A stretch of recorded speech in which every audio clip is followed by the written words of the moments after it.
అన్నయ్యని ట్రోల్ చేసే ట్రోల్ చేయొద్దు, మానేయండి ఇంకా. ఈ సినిమాతో అన్నయ్య ఎక్కడికి వెళ్ళిపోతాడు. ఈ వీకెండ్ కలెక్షన్ తో సునామీ సినిమా అది. అన్న అయితే బంపర్ హిట్ కొట్టాడు. విజయ్ దేవరకొండ యాక్టింగ్ ఎలా ఉంది? అన్నయ్య యాక్టింగ్ అయితే వేరే లెవెల్, లుక్ కూడా చాలా బాగుంటది ఈ సినిమాలో.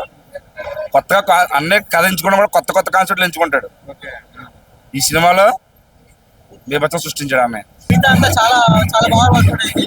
ప్రతి ఫ్రేమ్ చాలా ప్రాక్టికల్ గా పెట్టారు. ఐ మీన్ కెమెరా ఎవరైతే పెట్టారో చాలా బాగా పెట్టారు. ఈవెన్ ఫ్రేమ్ చాలా బాగున్నాయి. ఇంకా విజయ్ దేవరకొండ యాక్టింగ్ కూడా చాలా బాగుంది. ఎమోషనల్ కూడా బాగా పండింది. చాలా బాగుంది, చాలా బాగుంది. లిటరలీ ఇటు పడట్టు ఇటు కన్ఫర్మ్. యా గట్టిగా మాకు ఇచ్చినాడు అన్న Gowtam Tinnanuri. Like he nailed the job perfect. First plot అంటే మొత్తం యాక్షన్ ప్లాట్ లో బాగుంది first half, and interval twist బాగున్నది.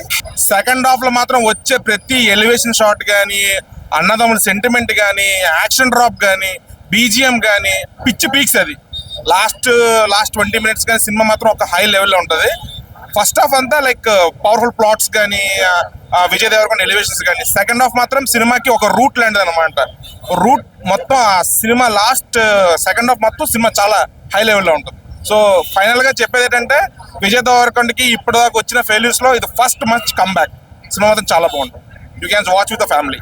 Thank you. కోరుకుంటుంది సినిమా అన్నయ్య కమ్బ్యాక్ అంతే. ఇంకా ఈ సినిమాతో మొత్తం తగలబెట్టేశాడు అంతే. తగలబెట్టేస్తాం మొత్తం.